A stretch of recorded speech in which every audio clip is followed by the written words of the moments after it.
करता हूं आप सबका टारगेट आईएएस के यूट्यूब चैनल में। हम बात कर रहे हैं करंट अफेयर सीरीज़ की, और करंट अफेयर सीरीज़ में आगे आज हम राष्ट्रीय परिदृश्य के ही विभिन्न बिंदुओं को कवर करेंगे। ठीक है, तो हम शुरू करते हैं एसडीजी से। एसडीजी का मतलब होता है सस्टेनेबल डेवलपमेंट गोल, यानी कि सतत विकास के लक्ष्य। सतत विकास के लक्ष्य जो भारतीय स्तर पे शुरू किया गया, यानी कि भारत के सतत विकास लक्ष्य में रैंकिंग बनाई गई थी। ठीक है, जिसमें सबसे पहला स्थान किस राज्य का है? वो है अपना केरला। ठीक है, दूसरा है अपना हिमाचल प्रदेश। ठीक है, तीसरा है आंध्र प्रदेश और चौथा है तमिलनाडु। ठीक है, याद रखेंगे सस्टेनेबल डेवलपमेंट इंडेक्स 2019 में जो पहला राज्य है वो है केरला, दूसरा है हिमाचल प्रदेश, तीसरा है आंध्र प्रदेश और चौथा है अपना तमिलनाडु। ठीक है, ये इंपॉर्टेंट है परीक्षाओं में, एमपी परीक्षाओं में और पीएससी सब इंस्पेक्टर और आपके जो व्यापम के एग्जाम है उस पर ये महत्वपूर्ण रूप से ऐसे बिंदु आते ही हैं। ठीक है, अभी जो कुछ लास्ट पेपर हुए हैं उसमें ये आए हुए हैं। दूसरा है अपना गुड गवर्नेंस इंडेक्स। ठीक है, गुड गवर्नेंस इंडेक्स याद रखेंगे तमिलनाडु, महाराष्ट्र और कर्नाटक, इसकी जो रैंकिंग आई थी गुड गवर्नेंस इंडेक्स 2019।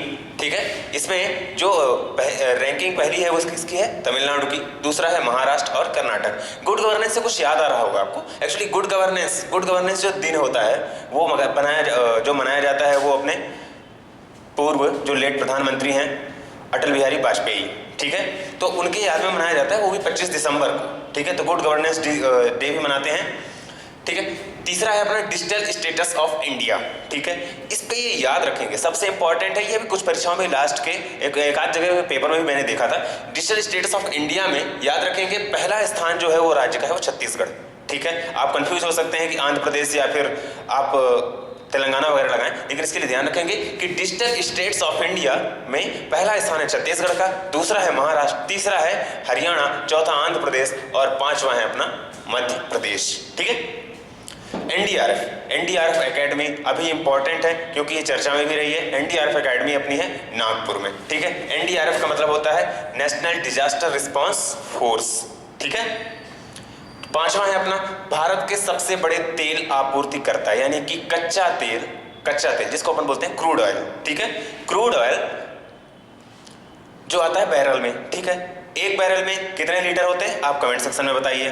ठीक है, तो जो अपना जो क्रूड ऑयल है उसमें जो आपूर्ति करता है, यानी जहां से हम इंपोर्ट करते हैं, आयात करते हैं, उसमें रैंकिंग में सबसे ज्यादा जो आयात किया जाता है वो है अपना इराक। ठीक है, इराक से हम सबसे ज्यादा मंगवाते हैं। उसके बाद है सऊदी अरब। ठीक है, सऊदी के हो गया, और तीसरा है नाइजीरिया, चौथा है यूएई का मतलब यूनाइटेड अरब एमिरात्स। ठीक है, संयुक्त अरब अमीरात भी बोलते हैं जिसको, और अपना जो चौथा है वो है पांचवा है वेनेजुएला। ठीक है, नेक्स्ट चीज इसमें और इंपॉर्टेंट चीज याद रखें कि हम अपनी जितनी खपत करते हैं कच्चा तेल की अपन 83% जो खपत है वो हम आयात करते हैं, यानी दूसरे देशों से मंगाते हैं। मात्र 17% हमारे यहाँ खुद प्रोडक्शन होता है, जो गुवाहाटी वगैरह में जो अपनी डिगबोई में खदानें हैं।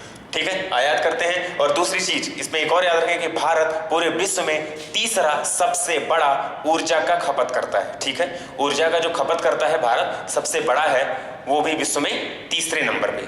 ठीक है, ये तीसरा ऊर्जा उपभोक्ता है कौन? भारत। अगला है अपना ई गजट पोर्टल।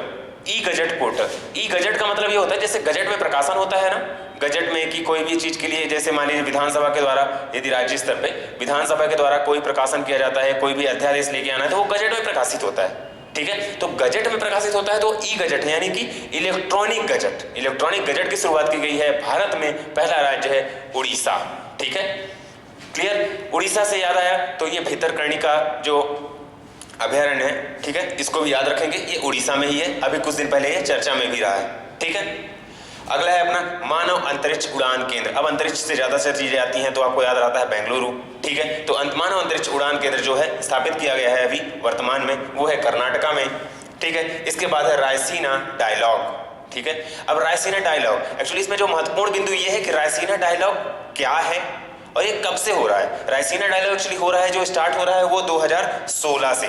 ठीक है, रायसीना डायलॉग हो रहा है 2016 से। इसमें विभिन्न देशों के जो प्रतिनिधि आते हैं वो भारत और साउथ एशिया में भारत के प्रतिनिधित्व, तो भारत की जरूरतें, ठीक है, और भारत के साथ कैसा सहयोग लिया और दिया जा सकता है, इस पर डिस्कशन होता है। ठीक है, रायसीना डायलॉग, तो ये है रायसीना हिल्स दिल्ली में है। आप जरूर इस पर गूगल करें और सर्च करें। ठीक है, आपको कुछ इंटरेस्टिंग चीजें पता चलेंगी। ओके, नेक्स्ट है अपना पहली खाद्य प्रसंस्करण बैठक। ठीक है, पहली खाद्य प्रसंस्करण तो आप समझते हैं कि आपकी जो रॉ मटेरियल होता है, जैसे आलू, ठीक है, आलू को छील के चिप्स बनाना, ये सब आ जाता है खाद्य प्रसंस्करण में, जिसको बोलते हैं अपन फूड प्रोसेसिंग। ठीक है, तो फूड प्रोसेसिंग की जो पहली बैठक हुई है राष्ट्रीय स्तर पे, ये बैठक हुई है अपने लद्दाख में। ठीक है, लद्दाख, जिसको वर्तमान में अभी केंद्र शासित प्रदेश का भी दर्जा दिया गया है। ठीक है, किसान विज्ञान कांग्रेस, अभी हमने पिछले वीडियो में देखा था कि 107वीं विज्ञान कांग्रेस कहाँ हुई थी, बेंगलुरु में, तो उसी से जुड़ा हुआ है ये किसान विज्ञान कांग्रेस, वो है अपने यहाँ बेंगलुरु में। ठीक है, ओके, इसमें अगला है अपना ईंधन संरक्षण अभियान। ठीक है, ईंधन संरक्षण अभियान यानी कि पेट्रोलियम मंत्रालय द्वारा चलाया जा रहा है ये। ठीक है, पेट्रोलियम मंत्रालय, पेट्रोलियम मंत्री हैं जो अपने धर्मेंद्र प्रधान। ठीक है, तो ईंधन संरक्षण अभियान चलाया जा रहा है सक्षम। ठीक है, इस अभियान का क्या नाम है, सक्षम अभियान। ठीक है, आपको वीडियो कैसा लगा आप कमेंट सेक्शन में बताइए, लाइक शेयर और सब्सक्राइब कीजिए।